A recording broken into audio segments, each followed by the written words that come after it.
Hello students, अभी हम करते हैं डोमेस्टिक टेरिटरी। डोमेस्टिक टेरिटरी क्या होता है? वो जोग्राफिकल एरिया जहाँ पर हम फ्रीडम आराम से घूम फिर सकते हैं। हमें फ्रीडम होती है कि हम आराम से घूम फिर सकते हैं, अपना पैसा भेज सकते हैं एक जगह से दूसरी जगह पर। कोई भी रिस्ट्रिक्शन नहीं है, गवर्नमेंट कोई इंटरफेयर नहीं करती, तो वो एरिया हमारा जो डोमेस्टिक टेरिटरी कहलाता है। देखिएगा, जैसे कि geographical area administrated by government way person goods and capital circulate freely. जहाँ पर वो एरिया जहाँ पर कोई भी पर्सन गुड्स और कैपिटल आराम से फ्रीडम सर्कुलेट कर सकती है, उस जिस एरिया में वो आराम से घूम फिर सकती है, तो वो एरिया हमारा डोमेस्टिक टेरिटरी कहलाएगा। For example, we have freedom of circulation in Indian embassies located abroad.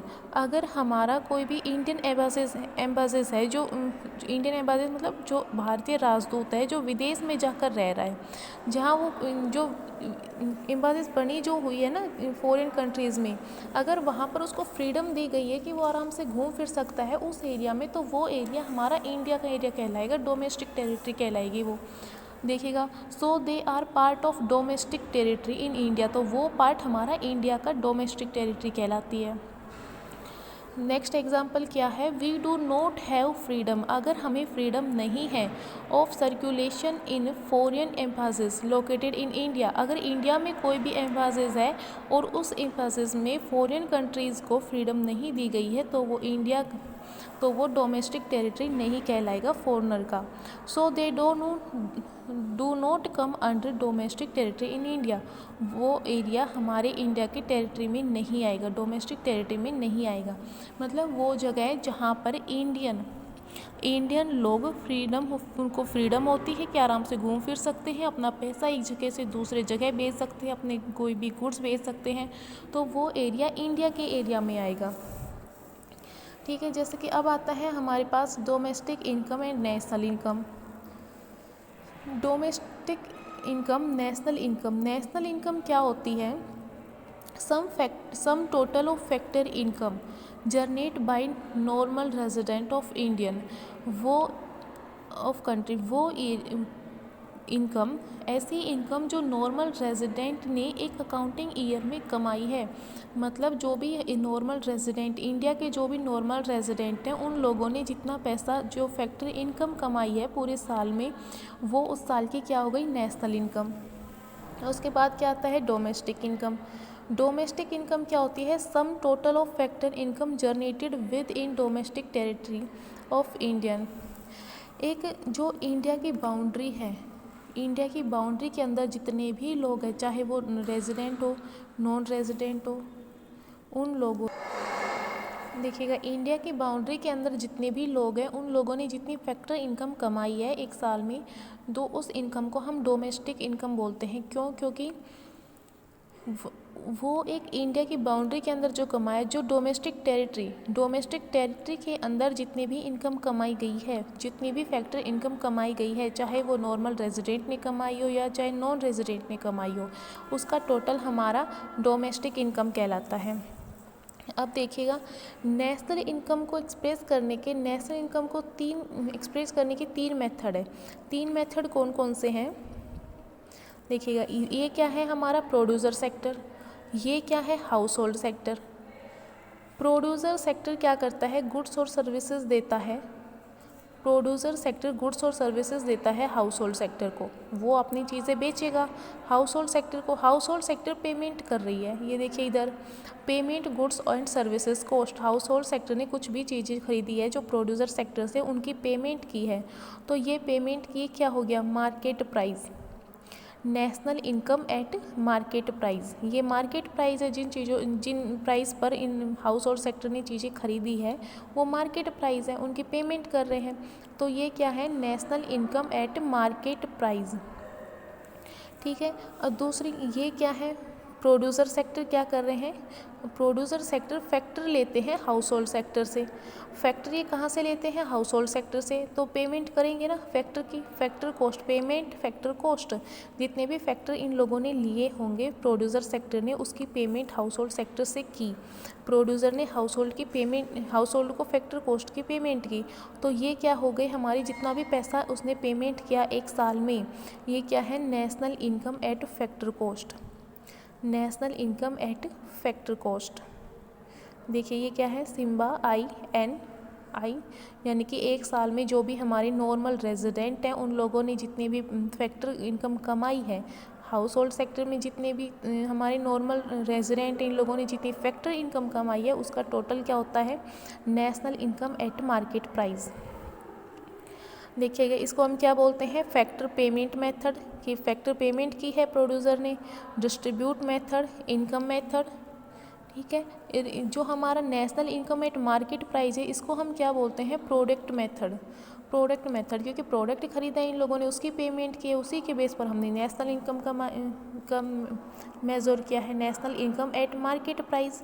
तो ये क्या है हमारा प्रोडक्ट मेथड, ये क्या है, वैल्यू एडिड मेथड ही इसको बोलते हैं।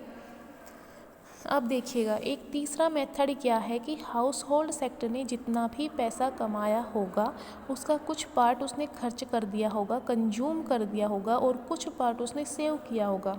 और जो हिस्सा उसने अपनी इनकम का जितना हिस्सा सेव किया है वो उसने कहीं इन्वेस्टमेंट भी किया होगा। तो जितना उसने कंज्यूम किया और जितना उसने इन्वेस्ट किया, इन दोनों का जोड़ क्या होता है, उसकी टोटल इनकम के बराबर होता है, यानी कि एक्सपेंडिचर मेथड, टोटल उसने कितना खर्च किया। 3 मेथड कौन से हैं, national income at market price, जिसको हम दूसरे नाम क्या है, वैल्यू एडिड मेथड और प्रोडक्ट मेथड। दूसरा मेथड है हमारे पास national income at factor cost, इसके क्या क्या नाम है, factor payment method, distribute method और नेशनल इनकम मेथड। तीसरा मेथड है expenditure method. Okay, thank you guys. एक बार फिर से रिपीट करते हैं हम, नेशनल इनकम क्या होती है, कि नेशनल इनकम क्या होती है, जो भी हमारे नॉर्मल रेजिडेंट होते हैं, जो भी हमारे रेजिडेंट हैं उन लोगों ने एक साल में, एक अकाउंटिंग ईयर में जो फैक्टर इनकम कमाई है उसका टोटल होता है हमारा नेशनल इनकम। डोमेस्टिक इनकम क्या होता है कि एक डोमेस्टिक टेरिटरी के अंदर जितनी भी फैक्टर इनकम कमाई गई है उसका टोटल होता है हमारे पास डोमेस्टिक इनकम। ये कौन कमा सकता है, ये नॉर्मल रेजिडेंट भी हो सकते हैं और नॉन रेजिडेंट भी हो सकते हैं। जबकि नेशनल इनकम कौन कमाता है, only normal resident. Domestic income कौन कौन कमा सकता है, नॉर्मल रेजिडेंट भी और नॉन रेजिडेंट भी। यहाँ पर हम बाउंड्री को ध्यान में रखते हैं कि एक डोमेस्टिक टेरिटरी के अंदर जो लोग हैं, डोमेस्टिक टेरिटरी के वाले लोगों ने जितनी भी फैक्टर इनकम कमाई है वो उनकी डोमेस्टिक इनकम होती है। डोमेस्टिक इनकम को हम फैक्टर इनकम निकालते टाइम इंक्लूड नहीं करते, लेकिन नेशनल इनकम जो होती है, नेशनल इनकम को ही हम फैक्टर इनकम को इंक्लूड करते हैं। देखिएगा अब 3 मेथड क्या क्या है हमारे पास, हम अलग से करते हैं। देखिएगा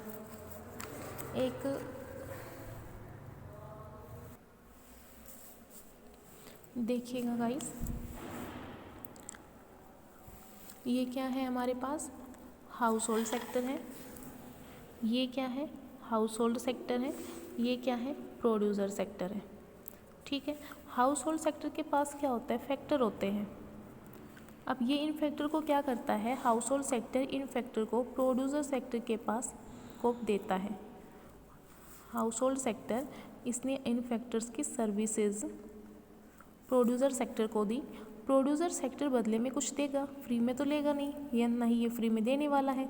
जो भी पेमेंट करेगा, फैक्टर सर्विसेज इसने जो ली है उसकी पेमेंट भी करेगा। तो जो इसको क्या बोलते हैं, उसको हम बोलते हैं फैक्टर इनकम। जो पेमेंट प्रोड्यूसर सेक्टर ने हाउस होल्ड सेक्टर को की है फैक्टर सर्विसेज के बदले में, उसको हम बोलते हैं फैक्टर इनकम।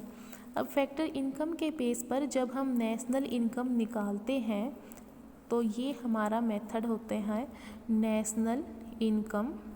इनकम को Y से डिनोट करते हैं, national income at factor cost.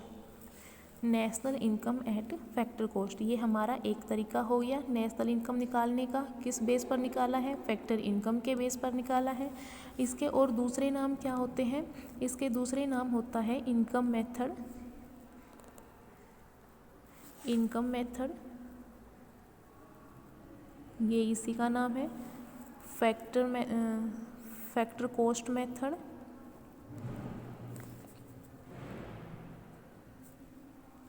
और एक तीसरा नाम और क्या होता है? Distribute method. ये इस मेथड के नाम है, डिस्ट्रीब्यूट मेथड।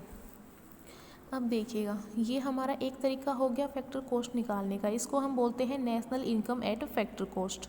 इसके 3 जो अलग अलग नाम है उसको हम, वो क्या है? National income method, income method, factor cost method और डिस्ट्रीब्यूट मेथड।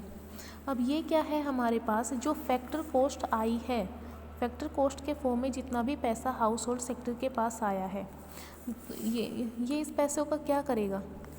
जो फैक्टर इनकम के फॉर्म में जितना पैसा हाउस होल्ड सेक्टर के पास आया है, वो इन पैसों का क्या करेगा? फैक्टर इनकम का वो उस कहीं कुछ चीज़ें खरीदने में खर्च कर देगा, जिसको हम क्या बोलते हैं? कंज्यूम कर दिया उसने, मतलब सी से डिनोट करते हैं। और कुछ पैसा उसने कहीं इन्वेस्टमेंट कर दिया होगा, मतलब टोटल खर्च कहाँ कहाँ किया होगा उसने? कुछ कंज्यूम कर दिया होगा, कहीं खर्च किया होगा और कहीं इन्वेस्टमेंट किया होगा। तो टोटल ये जो खर्चा उसने किया है उसको हम बोलते हैं एक्सपेंडिचर मेथड। ये हमारा दूसरा तरीका हो गया नेशनल इनकम निकालने का। 2 मेथड हमने पढ़ लिए हैं, national income at factor cost और एक्सपेंडिचर मेथड। अब देखिएगा, ये जो हाउस होल्ड सेक्टर है हमारा, इसने गुड्स और सर्विसेज खरीदी है। किससे खरीदी है? प्रोड्यूसर सेक्टर से। इसने गुड्स और सर्विसेज प्रोड्यूसर सेक्टर से खरीदी है। अब खरीदी है तो फ्री में तो खरीदी नहीं होगी, मतलब खरीदी है, नाम ही खरीदी है, तो ये इसकी पेमेंट भी करेगा। पेमेंट जब ये कर रहा है, payment of goods and services, जब इसने गुड्स और सर्विसेज की पेमेंट की है तो कैसे करेगा? जितनी भी क्वांटिटी इसने खरीदी है किसी भी चीज़ की और जिस प्राइस पर खरीदी है, तो ये क्या हो गया? Market price. और जब मार्केट प्राइस के बेस पर हम नेशनल इनकम निकालते हैं तो उसको हम बोलते हैं national income at market price. ये हमारा तीसरा मेथड है नेशनल इनकम निकालने का। नेशनल इनकम ये एक सर्कुलेशन है ये जो बन रहा है, और 3 मेथड से हम नेशनल इनकम निकाल सकते हैं। फर्स्ट क्या है? National income at factor cost. दूसरा क्या है? Expenditure method. तीसरा क्या है? National income at market price. इसका जो दूसरा नाम है वो क्या है? Value added method. ठीक है गाइस, ये 3 मेथड है। So thank you guys.